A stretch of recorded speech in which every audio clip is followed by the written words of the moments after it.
Hello and welcome to another episode of A Friendly Film Take, the film podcast, vodcast by Film News Blitz for friendly film chat and friendly film debate. Me, Dan Lawrence, and we have a first-time guest today. Drum roll. It's Oscar Trinick.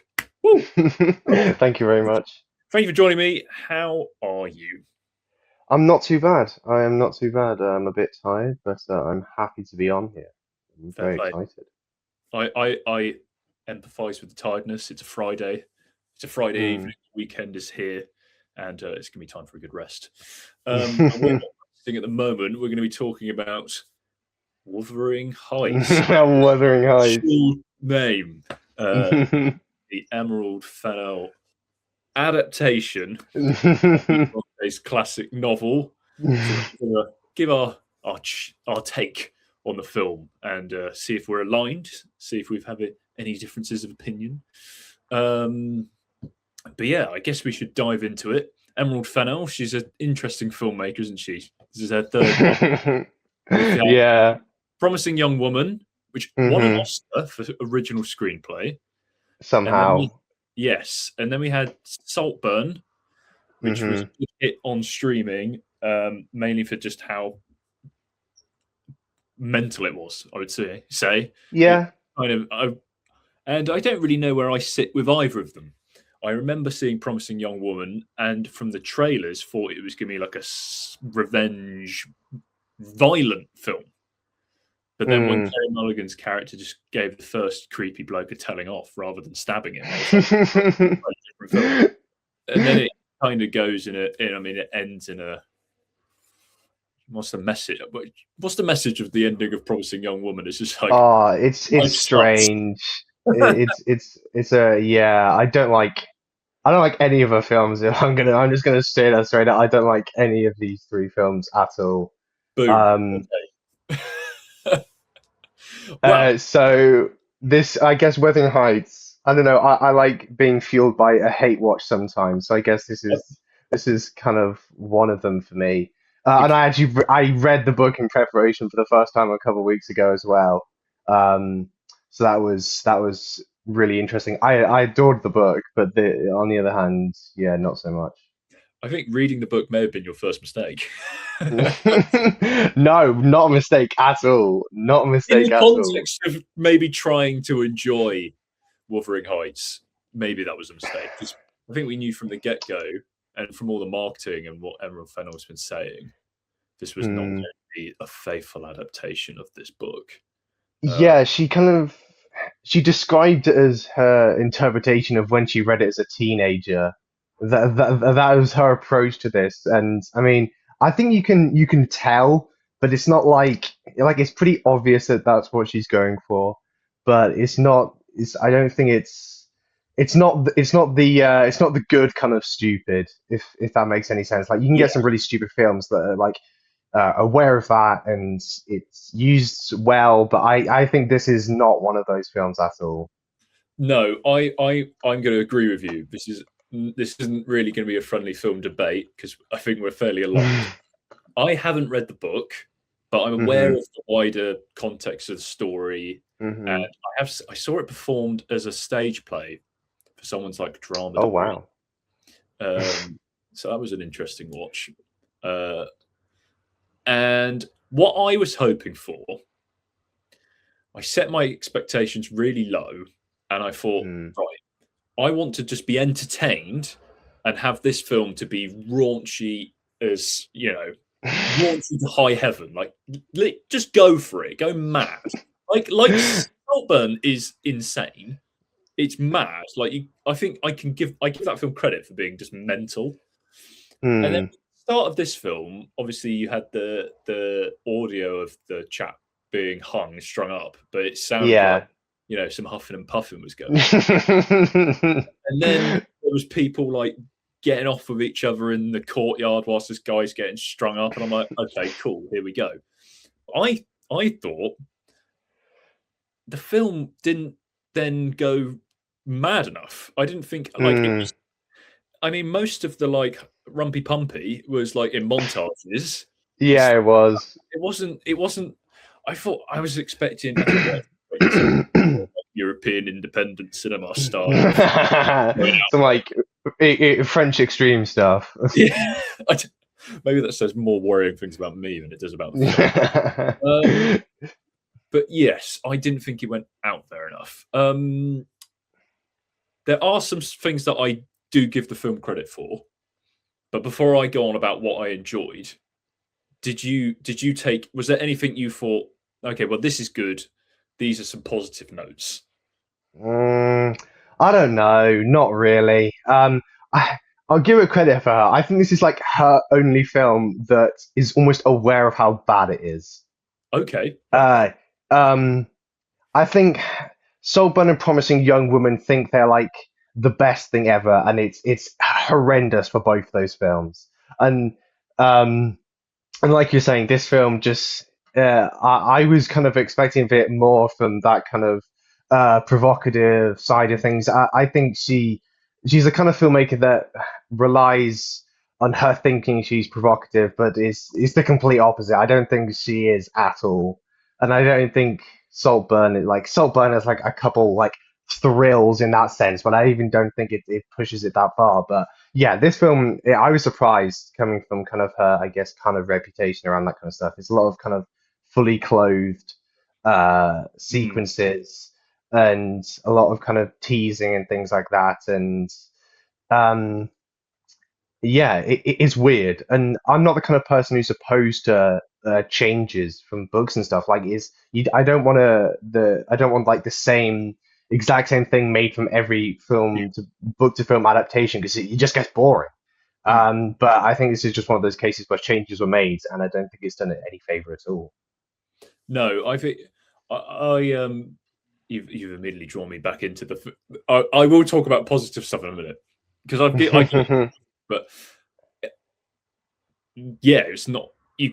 What I thought about the film is that it was quite shallow. It wasn't really giving me much. In terms of like, I mean, I've seen clips on social media of people like crying at the end, and I'm like, yeah, the two girls behind me in the cinema were crying their eyes out. Red flags, guys. Like, if you're crying because this is some love story that's come to an awful conclusion, then you need to take a long. It's a toxic relationship, guys. Like, and these are toxic people. Like, I think fuck what happens to Kathy or Heathcliff.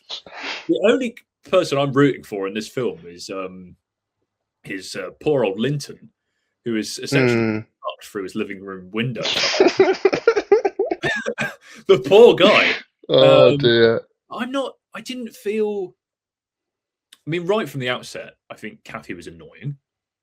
She definitely that's definitely at least that's accurate to the book, I guess. Yeah, she is quite an immature character. Heathcliff isn't this menacing, psychologically tormenting figure. He's like her pet. And even at the end, he's like, "Oh, I'm going to send a couple of letters and be a little bitch about it." It's like, you're not really. Yeah, okay, but okay. I think the film looked good. I'll give it that. Yeah. Costumes were like obviously exquisite. Jacob and Margot Robbie are obviously exquisite-looking people. Some wonderful, like the shot of him like in the red. Blood. It's kind of like it's kind of a copy of Gone with the Wind. I don't know if you've seen that shot, but it's like identical to that. I don't know if I like that, but the moors obviously look good because that's a big win for the British countryside there. It's a pretty nice looking place, and I quite liked how quirky and obvious it was that like the Linton's like garden and stuff like that. It, like obviously like it's a set. It looked very, and there was like that nice shot where it went from the living room to the living room inside the doll's house. Like there was cute little notes like that. I thought Jacob Elordi was good. I actually quite like watching him on screen. I think he's got like a good presence. He commits himself to every role, and I was like, to be fair, you see him in the rain, you're like, yeah, well, I understand Kathy's point of view. And then Margot Robbie's good, but then she just spends 2 hours crying, and it's like, you're good at crying, but can do something else. And Martin Clunes, Doc Martin was in it. What the fuck? Yeah. that was immediately, like seeing him on screen, I was like, "Whoa, what's he doing here? He's doing that work." So I'll give it. I think good performances are good. It looks very pretty, but beyond that, it's not giving me. It's not really giving me anything. Yeah, I kind of wish I had some positives to say. I don't have to be that person all the time who's just like, oh, just hater, hater, hater. Yeah. But I think this is just one of the cases where I am. No, I am still glad that I read the book, even though this is like pretty like it's only half the book as well. I don't know if you know that, but this is Yes. the film ends with spoilers with Kathy dying.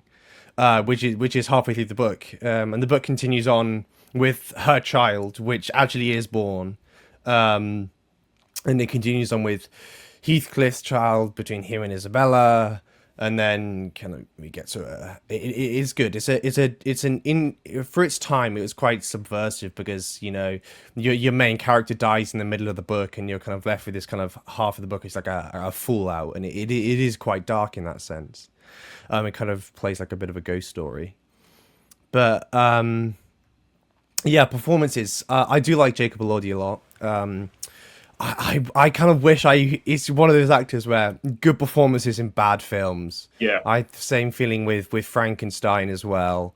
With this, what else has he been in? What else is he in last year? Euphoria. Saltburn as well. I haven't seen Euphoria. What? He was in something else last year, I swear, and I just can't remember. Outside of was he? Movies. Oh, there's something I'm missing definitely. IMDb. Yeah, I'm gonna pull up Letterboxd quickly. There's something I'm definitely missing. Oh, Priscilla as well. I like. Oh yeah. That's about the only. Oh yeah, he's been in a couple of other things. A film called Oh Canada, which I thought was quite good. Yeah, he annoys me in that sense. Like he annoys me the fact that he's picking bad projects, and I like him as an actor. I don't know. Margot Robbie, on the other hand, I think this is one of her worst performances. I don't know. I just could not find her compelling at all. And I think it's interesting. I guess this why I said this film feels intentionally bad. Yeah, the casting jump from them as kids to adults was really funny, and I don't know why. In the book they're meant to be teenagers, and in this first half, and you got kind of Margot Robbie who is 30 something, I want to say 36, I think. Yeah. And Jacob Elordi, who's, I don't know, is he like late 20s, early 30s as well? It's quite funny. But not in a good way. And then I think there's like obviously the costumes and everything. It kind of feels a bit modernized and out there in a sense, in an obvious way. It feels kind of tacky, like noticeable. I think the production design as well. You kind of have the house, like the red floor that looks like jelly, and and the walls that look like skin. That's strange. And then particularly the Linton's house, every room felt like it was from a completely different place. Yeah, it is. It felt like it was a completely different place. But are we meant to? Because there was people had theories, didn't they, before the film came out, but it was going to be someone imagining themselves in the book. That's what I was seeing, and that would have been a more interesting take. Yeah, I guess so. I don't know. I still I guess it is, but hearing that this was going to be like a straight adaptation was yeah, I don't know. It didn't work in that sense for me. But she really strips back what a lot of the book has going for. It's a really challenging take on kind of social and racial politics at the time. And when was this? Like, I think the book's like 1840s, I think it was, which I find really interesting. And a lot of this is just taken out for something that feels like half-assed fan fiction. And it's not that something like that can't work, but it just feels like with Emerald Fennell, it's always doomed to fail. and I hate to be that guy, but it's so predictable in a sense. But yeah, above all, I think the worst thing about this, I just found it really boring. Yes. You kind of get to like an hour and a half, and I'm like, oh my goodness, it feels like it's been 2 hours. And compared to the book, you know, I think the beginning of the film is kind of rushed in a bit, the bit where they're the younger themselves. But I think the latter half of the film really drags out that first portion of the book, and really struggled to get me on board with her interpretation of the relationship between these two, even though in the book the book is like devoid of like sensuality in that sense. It's like there's no kissing between, there's no sex at all. I think the relationship is more seen like kind of like a sibling relationship, and I think the book plays on that really well, as in the barrier of almost going there but never actually reaching it, and I think that's what ties it along well. But it's almost more painful, isn't it, really? Exactly it is. And then the second half plays out in and Heathcliff kind of, he goes around like torturing torturing kids and stuff like that, and it's strange, but there's he's kind of come in as this poorer character amongst these kind of class of really wealthy people, and he's kind of, him in the book, he's kind of racially ambiguous. He's described as not being white in the film, and I think taking that out really just lacks a lot of emphasis, and not just on his character, but I think the relationship between all those characters, it kind of relies on so much of that, and without it, I don't know, I just couldn't be drawn in. Ingredients have been scraped out of it, and then what you're left with is really hollow. And yeah, I agree with you. I was bored, and obviously it gets to the bit where they start hooking up, and then you're sort of like, well, are we just stuck here for 30 minutes watching them get with each other until we eventually go, well, we can't keep doing this? I was just sort of, and then you saying that it, you know, obviously ends halfway through the book. It feels it's like a, basically you get to that montage of them getting with each other, then them going, oh no, we can't, and then it's guillotine just to end the film, because it's like meandering over. It's like meandering towards the finish line. Of like Margot Robbie just getting paler and crying out the window. Eventually, like, oh well, she dies.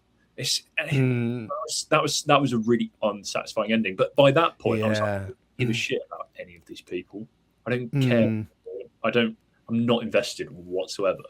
And I agree about films, maybe like knowing they're bad and you can have a laugh with. I went to see The Housemaid, right? That's not based on a great piece of literature. It's based on like a fairly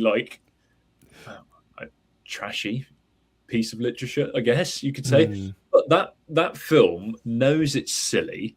It knows it's not highbrow, but it is like entertaining. Like you can have a laugh with it, I think, because it's not taking itself too seriously. I think everyone in The Housemaid knows.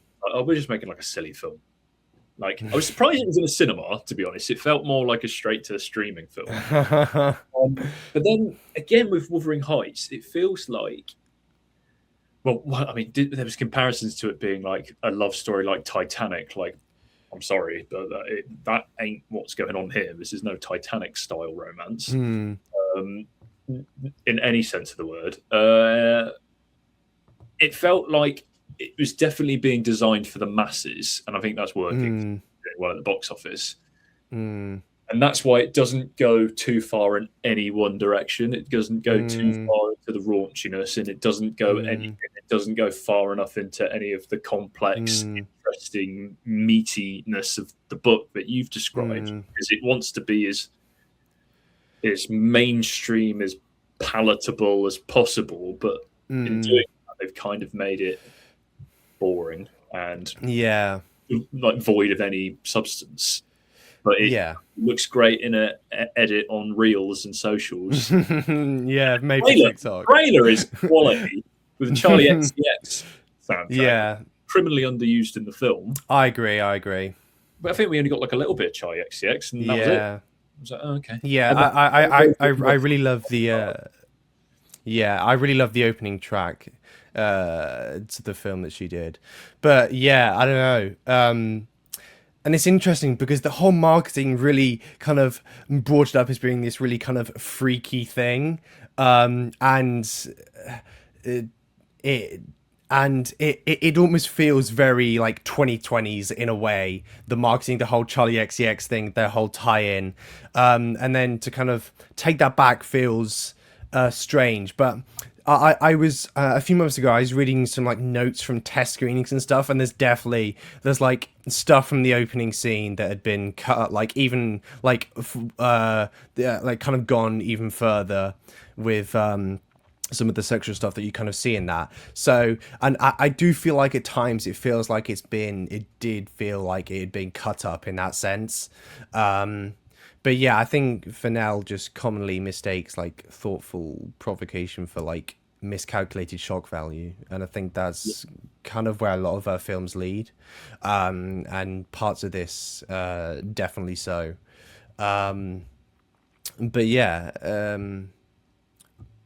I just as you were talking about the look of the film, who's the cinematographer? Linus Sanddragon, I think. He did Saltburn, and he's done work on, he did La La Land and like Babylon, done a few Damien Chazelle films as well, I think. It feels kind of like it's ripped from Tumblr, like a Pinterest mood board kind of look to the film, and I think Saltburn is kind of the same. That's the feel that I get. So yeah, I guess it looks pretty, but I don't know, I don't think pretty always equals like good cinematography. And I get this kind of like eccentric kind of fairy tale look, like a teenage self is reading it like she wanted to, but I just found it quite tiring in that sense. And she kind of leans into this quite on the nose visuals and like in your face, you know, the thing with the skin and the wallpaper. And I think the funniest shot for me is when Earnshaw dies and it's just like those two mountains of the bottles of alcohol just behind him. And yeah, it's flashy in that sense, very neat, but yeah, but overall surprisingly dull, and even though I do think all of our films are dull in, I guess, in some sense or another, but from the marketing perspective, and just really safe as well. And I'd go even further and say that even though she thinks she's like fairly provocative, I think the book is like far more provocative than this is. There is some like darker stuff in that book, you know, like Kathy's child, Kathy, she's like marries like both of her cousins after like one dies, and Heathcliff digs up Catherine's grave after she's dead as well. And it's surprising that she's actually managed to downgrade like a quote unquote like provocativeness of some source material for once in that sense. But yeah, it is it's a fascinating misfire in a sense. Yeah, I came away with it actually feeling a bit let down, and that was even going in with like low expectations, because I didn't even have fun. I wanted to have fun. It's interesting you mentioned that the cinematographer did things like La La Land, because I think he's done. Did he do La La Land? Let me have a look. He is quite renowned. I know he's worked with Damien. I know he did. Let me have a look. But it brings me on. Yeah, he did do La La Land. He did No Time to Die, Saltburn, Don't Look Up, Babylon. He has got a pretty strong like filmography in that sense. But the La La Land connection brings me on to a wider point. I feel like there's a lot of films these days, or there's a trend, but films just feel a bit grey to look at. There's not enough colour. Oh yeah, I do enjoy sometimes when there is a nice pop of color, some like proper like high contrast, like Technicolor, like Wizard of Oz. Yeah, I feel like that's missing a lot in modern. Yeah, definitely. In exchange for this sort of grey, moody aesthetic. like like an MCU and Netflix kind of look, that kind of grey. The sort of downgrading. It's like, I'm sorry, but people like a splash of splash of some nice fun primary colours on their feature walls at home. In the cinema, please. Right. So we've bashed this film.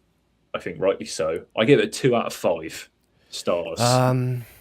Oh, I don't know. Like, but you seem like you're teetering on a 1. Yeah, like a 1, maybe 1.5, something around that. Yeah, probably my least favorite film of the year so far. And well, I guess I've seen quite a few just because from London Film Festival last year, I like it's still stuff that I count as 2026 because it's like it's being released this year. In this sense, so I've got a fair few already ticked off, but yeah, I'd probably have a bottom of the pile. Cool. Should we end on a positive note then, rather than a dour one? I'm going to ask. Can we end on a positive note with this? Not with, well, I'm going to basically ask you some questions. So, I'm going to give you 2 questions. First question is, what is your favourite film of the year so far? And second question is, what is the film you're most looking forward to going to see next? Oh, that is a good question. I would say favorite film of the year so far would be not a film. I don't even know. I think it's coming out in like the US soon, but I saw it last year at London Film Festival. It will be coming out sometime this year, but a film called Dry Leaf, really peculiar film and very unique. It's a Georgian film about this dad who goes to look for her like lost daughter, but it's how Danny Boyle was quite innovative, like 28 Days Later, where it's really heavy on the digital kind of front. It's kind of very low resolution in that sense, which is something I'm like I have a really thing for that kind of digital work, and this is kind of the same, and it's like low resolution in that sense, but it's really kind of comforting and weird in that sense. It's like 3 hours long as well, but he just kind of goes around or across these all like rural football fields in Georgia. I don't know, I really connected with it in a sense.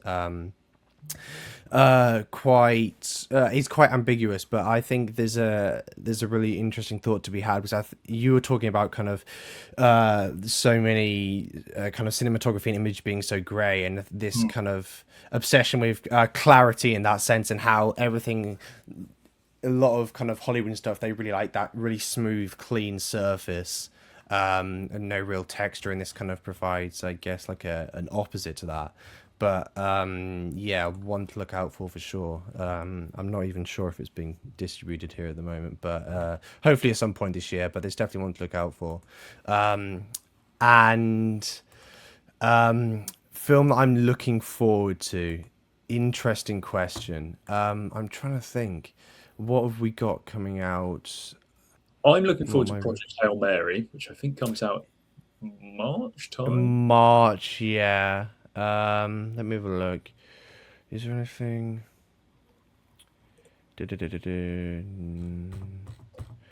Have you read Project Hail Mary? Is a book, isn't it? Yes, from the same author of The Martian. The Martian, interesting. Trying to have a look next. It's being directed. Project Hail Mary is Christopher Lord. And, Phil Lord and Christopher Miller. Phil Lord and Christopher. The next film I'm looking forward to is probably a film called Dead Man's Wire, coming out next month. It's got Bill Skarsgård, Common Domingo, Dacre Montgomery, I think, directed by Gus Van Sant, who made like Elephant and To Die For. It's coming out next month. It's like it's based on a true story, some kind of like heist thing. I think it looks really cool. I do like Gus a lot. I think he's a fascinating director. Yeah, I can't remember the last time he made a movie actually. But I'd probably say that film. Yeah.